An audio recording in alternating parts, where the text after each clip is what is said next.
Shalom, bertemu kembali dalam program Minute of Change, menuju perubahan menjadi pribadi yang berkenan kepada Bapa dan layak menjadi mempelai Kristus di akhir zaman. Tema yang saya seringkan hari ini yaitu penguasaan diri perlu dilatih. Di dalam Titus 2 ayat yang ke-6 katakan, demikian juga orang-orang muda, nasihatilah mereka supaya mereka menguasai diri dalam segala hal.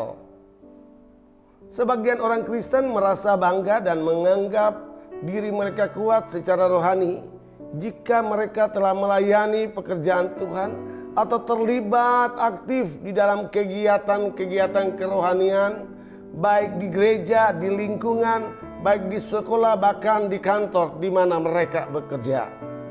Namun masih sering kita dengar dan kita lihat dengan mata kepala kita sendiri, banyak di antara mereka yang jatuh di dalam dosa meskipun sudah melayani di atas mimbar. Bahkan ada yang terlibat dalam pertikaian keluarga karena urusan warisan, bahkan saling berselisih dengan sesama hamba Tuhan dan saling menjatuhkan satu dengan yang lain. Bahkan ada yang iri hati dengan keberhasilan orang lain. Bahkan ada yang ingin menjatuhkan sesama rekannya. Bahkan ada pula yang jatuh dalam dosa meski mereka lakukan itu secara sembunyi-sembunyi atau tanpa ketahuan orang. Tapi kita tahu Tuhan yang melihat apa yang kita lakukan secara tersembunyi. Oleh sebab itu Bapak, Ibu, Saudara yang dikasihi oleh Tuhan, hendaklah kita pahami bahwa menjadi percaya pada Tuhan Yesus tidak secara otomatis menjadikan kita ini kebal terhadap segala macam godaan dari si jahat.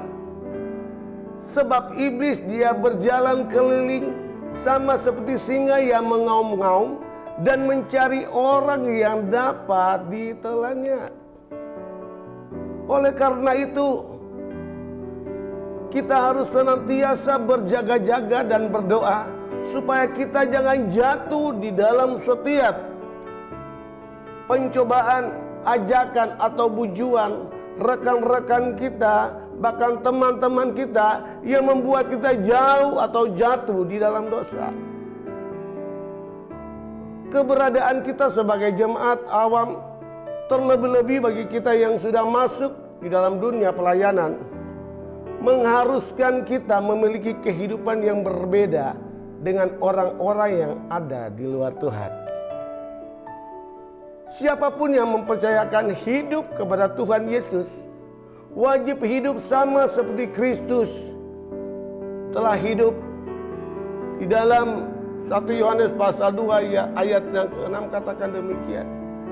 Sehingga kita harus menyadari bahwa kita yang percaya kepada Tuhan Yesus, kita yang mengaku sebagai Tuhan dan Juru Selamat itu ada di dalam hidup kita, berarti dimanapun kita berada, kita membawa, kita jadi duta untuk orang melihat bahwa Yesus itu ada di dalam hidup kita.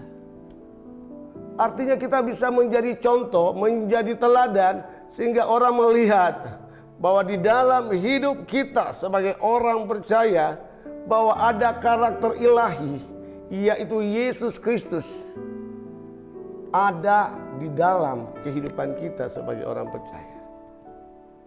Sehingga kita mampu menghadirkan bahwa kemanapun kita melangkah, dimanapun kita berada, kita adalah duta-duta kerajaan Allah.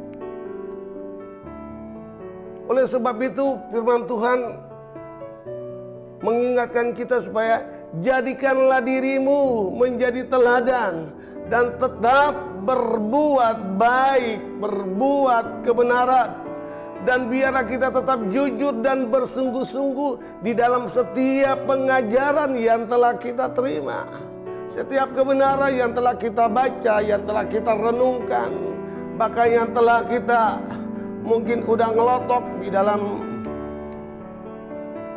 pikiran kita secara pengajaran yang telah kita terima.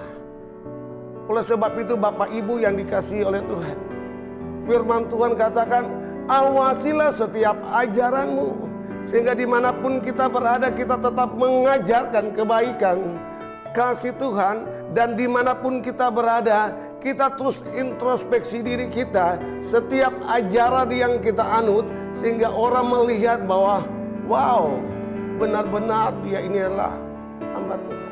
Benar-benar dia adalah orang yang mengasihi akan Tuhan. Orang-orang yang menjadi teladan, yang menjadi contoh dimanapun dia berada. Demikian pula untuk dapat menjadi teladan, kita memerlukan latihan dalam hal penguasaan diri. Firman Tuhan berkata di dalam 1 Korintus 9 ayat yang ke-27 katakan, tetapi aku melatih tubuhku dan menguasai seluruhnya, supaya sesudah aku memberitakan Injil kepada orang lain, jangan aku sendiri ditolak.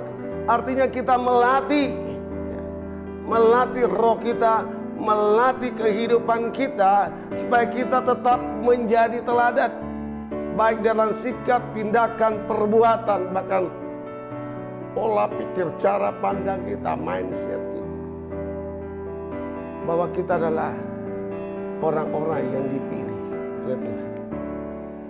Oleh sebab itu, Bapak, Ibu, Saudara yang dikasihi oleh Tuhan, marilah kita melatih tubuh dan menguasai seluruhnya. Artinya kita berjuang untuk dapat menguasai diri kita dari setiap belenggu-belenggu keinginan-keinginan daging kita yang bertentangan dengan kehendak Tuhan, supaya kita sendiri jangan ditolak oleh Tuhan. Bagaimana mungkin kita bisa menjadi teladan dan mampu memenangkan jiwa bagi Tuhan bila kita sendiri belum bisa menguasai setiap keinginan-keinginan daging kita? Karena untuk mengikut Tuhan ada harga yang harus kita bayar untuk menjadi berkat dan menjadi teladan bagi orang lain. Oleh sebab itu, Bapak, Ibu, Saudara yang dikasihi oleh Tuhan, dimanapun kita berada, dalam situasi apapun, biarlah kita tetap menjadi teladan. Karena ada Kristus, ada Roh Allah, ada Roh Kudus yang ada di dalam kita.